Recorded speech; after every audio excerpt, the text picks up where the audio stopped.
Bon matin tout le monde, ma belle sangha d'amour. J'espère que vous aimez ce défi. On est en jour 3. Alors aujourd'hui, on va dans un classique de la respiration.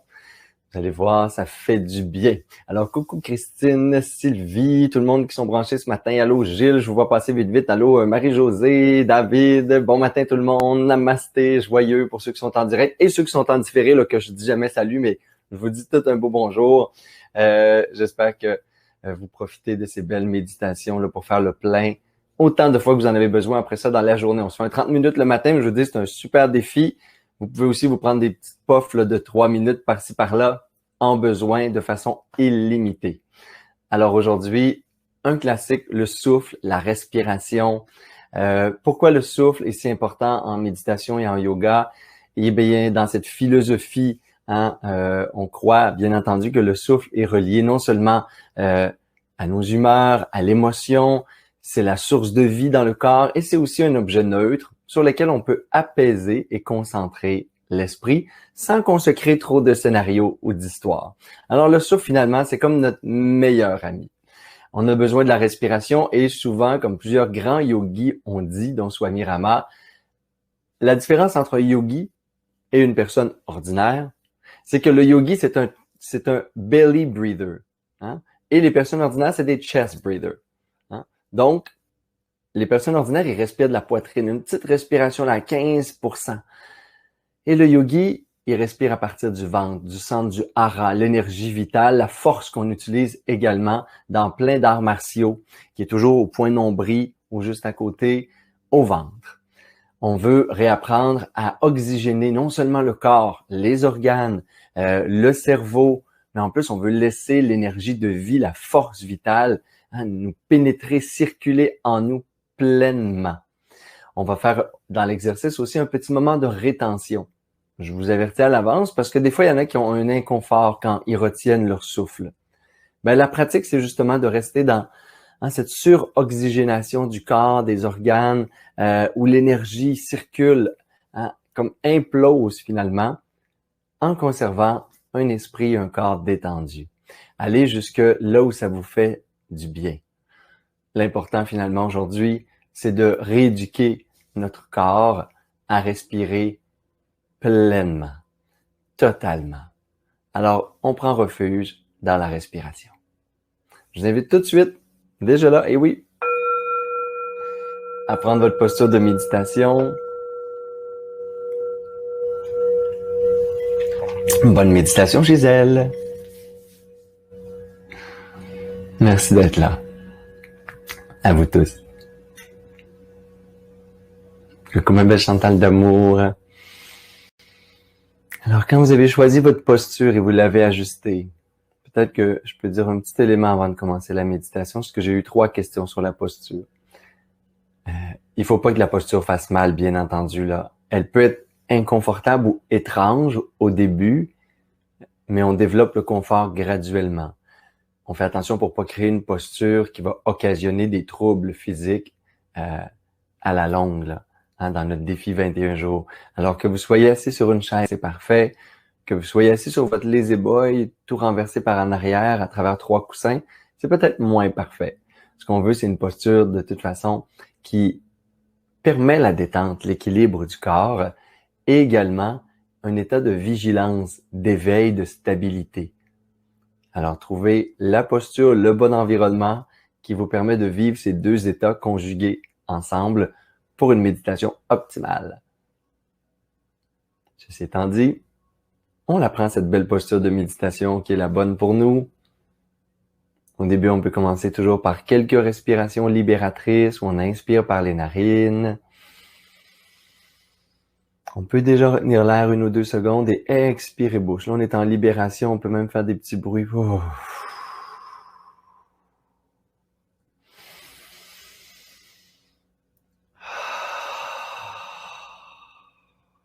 Et on essaie de sortir tout l'air des poumons. Encore une fois ensemble, on inspire. Et on libère.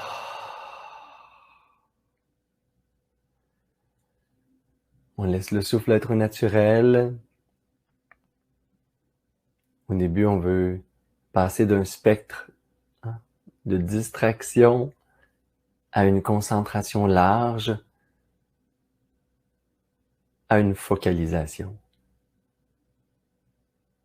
C'est-à-dire qu'on est distrait, on s'en rend compte, on ramène l'attention sur le souffle, et non seulement sur le souffle, mais au début, on pratique la focalisation sur les légères sensations à l'extrémité des narines, pour entraîner encore plus fort le muscle de la concentration et de la présence.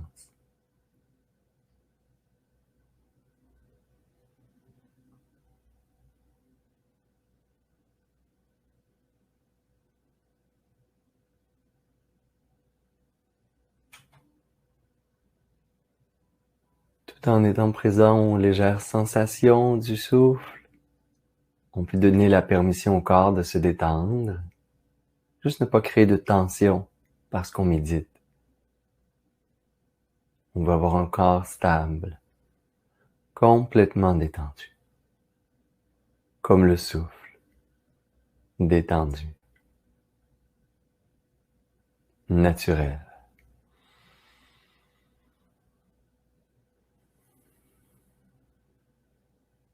Ça respire. Et vous observez ce qui respire. Ce souffle qui se fait en vous sans que vous ayez besoin d'effort, sans volonté, sans besoin de penser. Juste donner la permission. Abandonnez votre corps à la respiration. Complètement.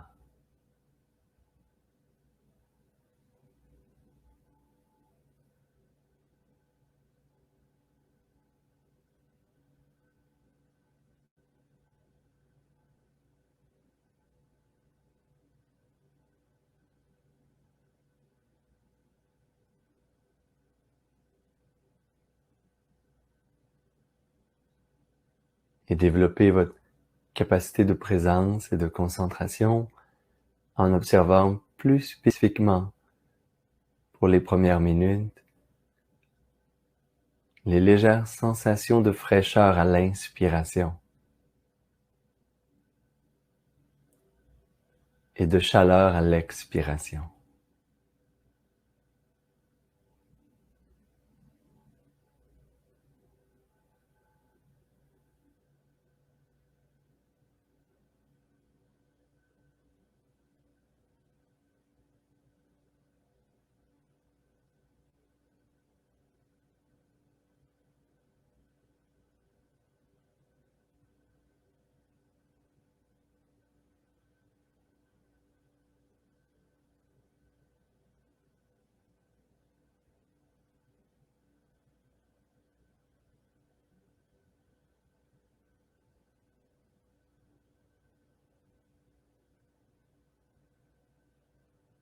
Et laissez le corps respirer pleinement, complètement.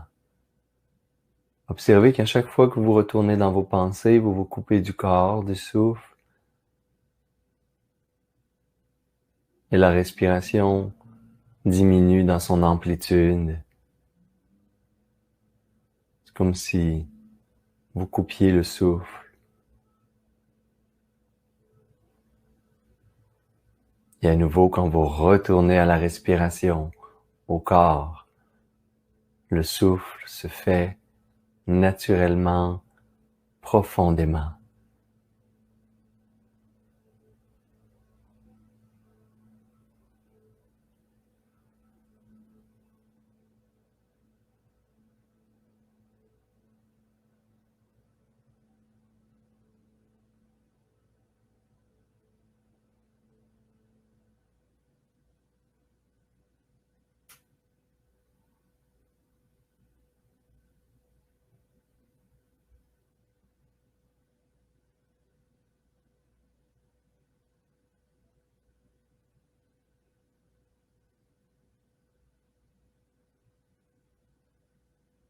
On focalise toujours l'attention uniquement sur les légères sensations à l'extrémité des narines.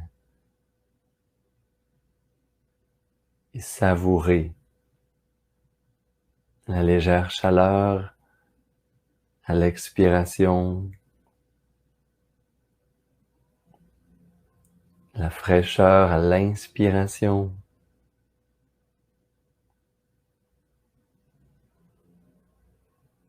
Appréciez chaque respiration comme un cadeau.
Si vous êtes dans l'agitation mentale, accueillez-le, souriez, revenez tout de suite à l'objet de méditation. Si votre corps est dans l'engourdissement, la somnolence, ou au contraire la nervosité, l'excitation, laissez-le être tout simplement, sans vous distraire. Revenez directement au souffle.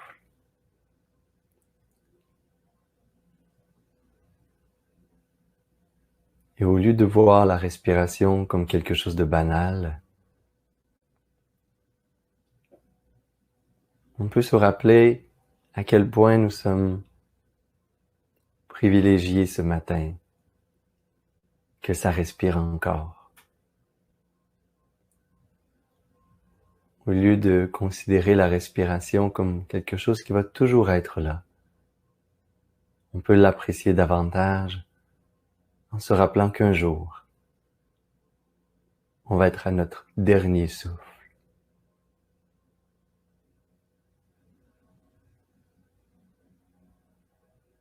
En attendant, chaque respiration est un cadeau.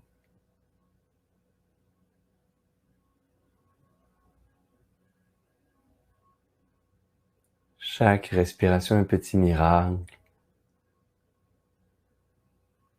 qui permet à la vie de se continuer dans ce corps, à l'énergie de faire tout le travail de régénération, à tout mon corps de respirer, tout mon être.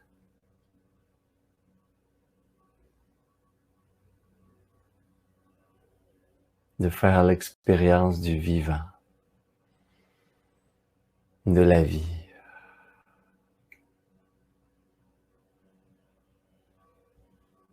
Un cadeau.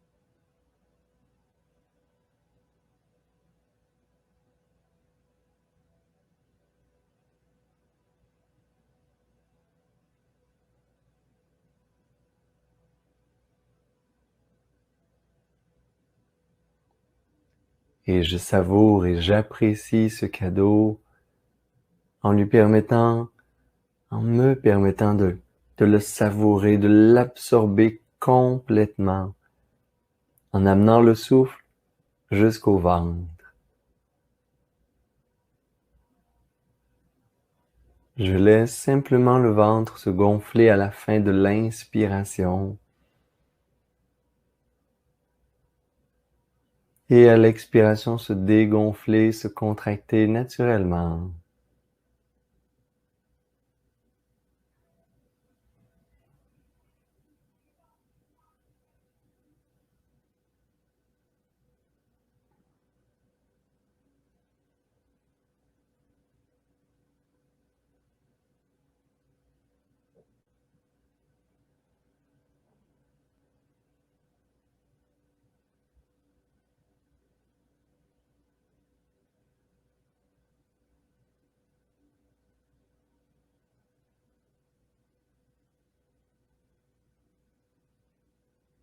Et je permets à mon corps de se détendre.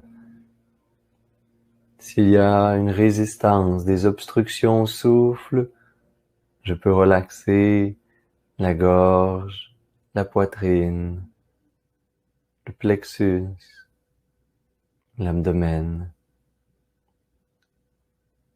pour une respiration encore plus facile, détendue, complète.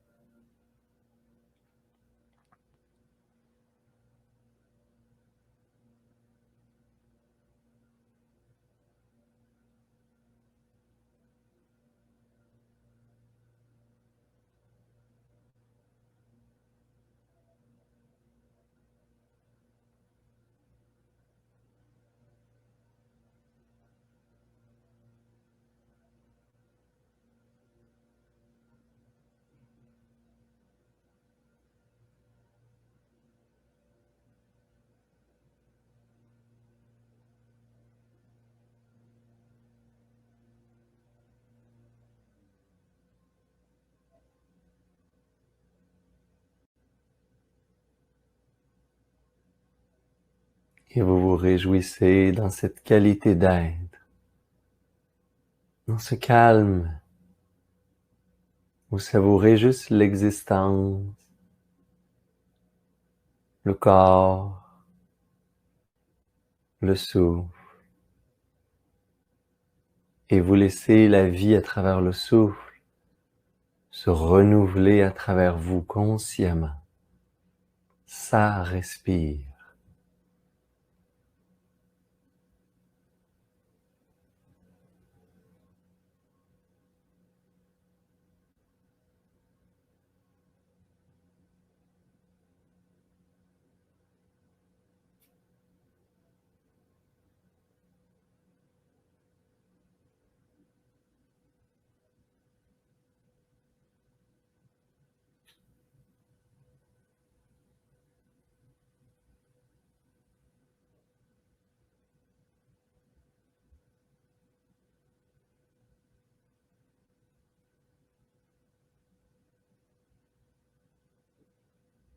Tout le corps respire.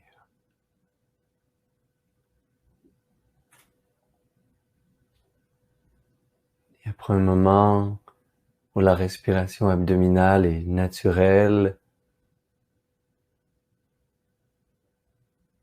en conservant ce petit mouvement de gonflement et de contraction de l'abdomen avec chaque respiration, vous pouvez imaginer et penser que c'est tout votre corps qui respire.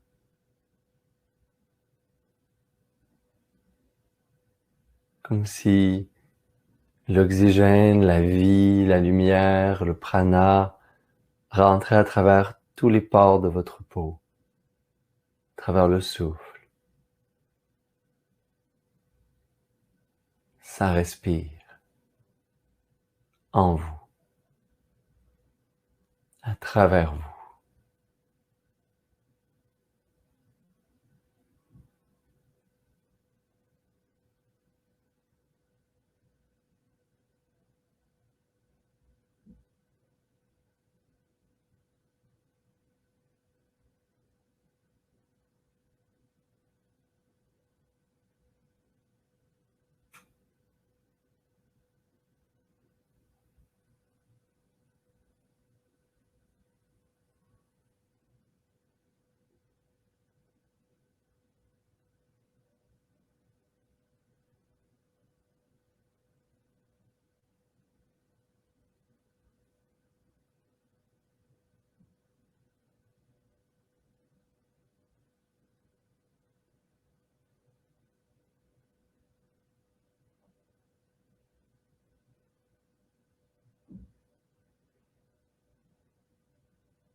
et vous êtes en totale présence, absorbé par le souffle.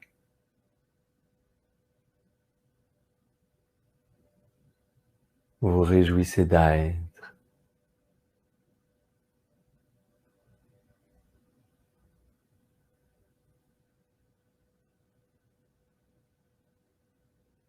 Et vous pouvez tout doucement commencer à prendre une pause à la fin de l'inspiration. Comme si le corps, l'être se gorgeait, se remplissait de lumière, d'énergie, de vie à chaque inspiration. Et comme un cadeau précieux, vous conservez, permettez à cette énergie de circuler en prenant une pause.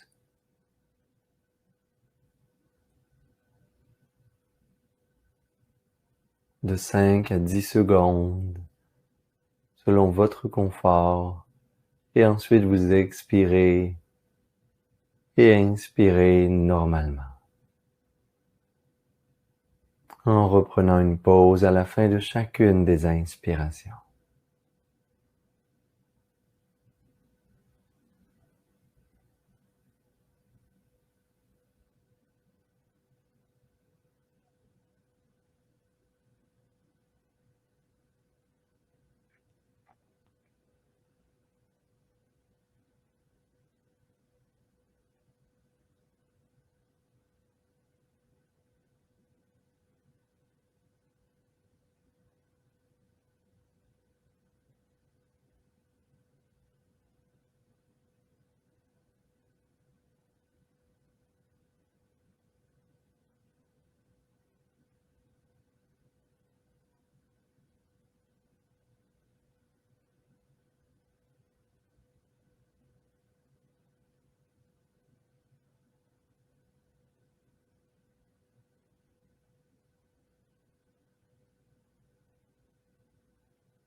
Est-ce que le souffle est toujours profond? Est-ce que votre attention est toujours sur le souffle?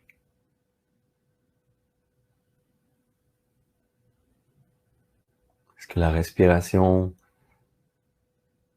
se rend jusqu'au ventre?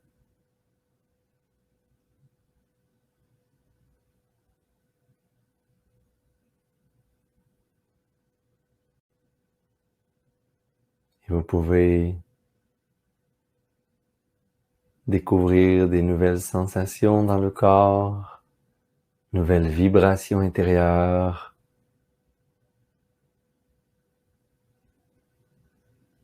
tout en continuant cette respiration positive, pranique. On inspire profondément, le ventre se gonfle, on conserve l'air, l'énergie circule. On reste détendu en présence. On expire naturellement. Et on continue.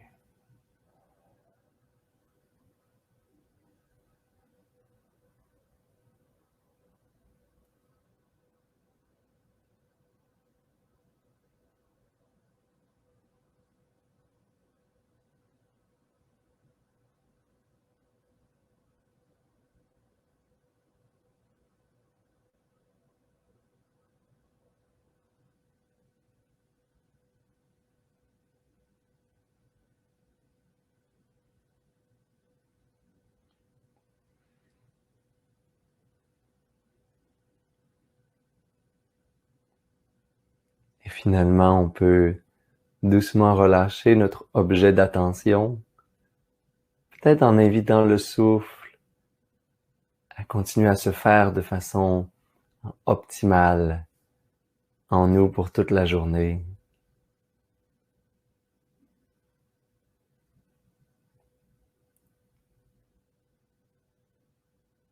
Prenez un moment sincère pour vous féliciter, reconnaître l'effort, le temps que vous consacrez, l'énergie que vous mettez à votre pratique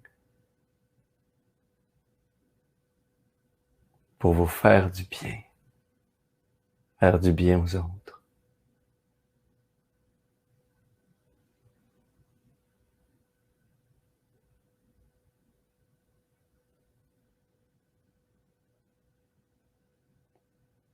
Et vous pouvez amener vos mains ensemble, les frotter légèrement.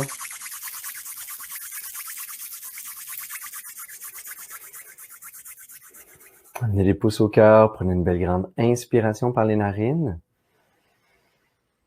Expirez bouche. Et vous pouvez inspirer pour faire vibrer le son Om.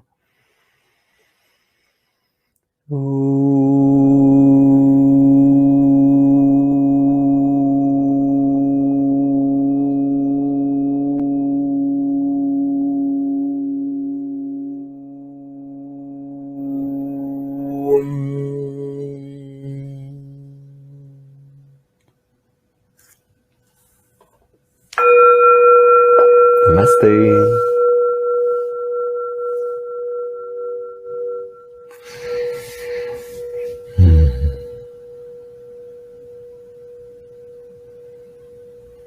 Alors, juste un petit rappel, pour ceux que ça faisait longtemps qu'ils n'avaient pas médité avant ce défi 21 jours ou qui commencent à méditer à travers ce défi 21 jours, la méditation sur le souffle, c'est probablement la plus difficile. L'objet est abstrait, il est relié à notre mode automatique par défaut dans le cerveau, ce qui veut dire qu'habituellement, il ne demande aucune attention pour se produire, pour se faire. Et justement, c'est pour ça que il est nécessaire de ramener la conscience, ramener la présence pour avoir une respiration qui est au service de la santé du corps, santé émotive, santé spirituelle. Alors, merci infiniment. Merci, je viens de voir ma belle Marie-Christine qui vient de passer avec un petit coucou. Allô Nathalie, ma belle Anne d'amour. Attendez, je vois tout le monde. Sylvie. Hey, merci d'être là. Coucou ma belle Caroline, Mylène. Wow, on est vraiment comme en famille. Ah, c'est cool. Bon, on est presque 200 à faire le défi, mais là, je réalise pas toujours tout le beau monde qui est là. Yves, j'ai l'impression que l'Inde, Bali, le Mexique, toutes les retraites de cet été, on se rassemble ensemble pour faire ce défi 21 jours et des nouveaux qui joignent à la gang. Alors, merci infiniment de vivre ce défi avec moi, d'être là pour vous, pour ceux qui vous entourent, ceux qui vous remercient aussi, même s'ils savent pas trop ce qui se passe pendant ces 21 jours-là. Ils vont vivre, sentir l'impact. Alors, continuez, lâchez pas, à tous les jours, encouragez-vous. Renommez dans votre esprit pourquoi vous faites le défi, pourquoi la méditation, c'est bon. Si vous avez besoin de nourrir le moi rationnel, allez voir mon blog, mes articles, plein d'articles sur la méditation pour regarder les différents bienfaits, les différentes formes de pratique. Nourrissez votre motivation pendant ces 3 semaines. C'est votre responsabilité aussi. Et la mienne, c'est d'être là tous les jours avec vous, me réjouir et pratiquer. Alors, merci, coucou ma belle Denise. Merci infiniment. Namaste. À demain.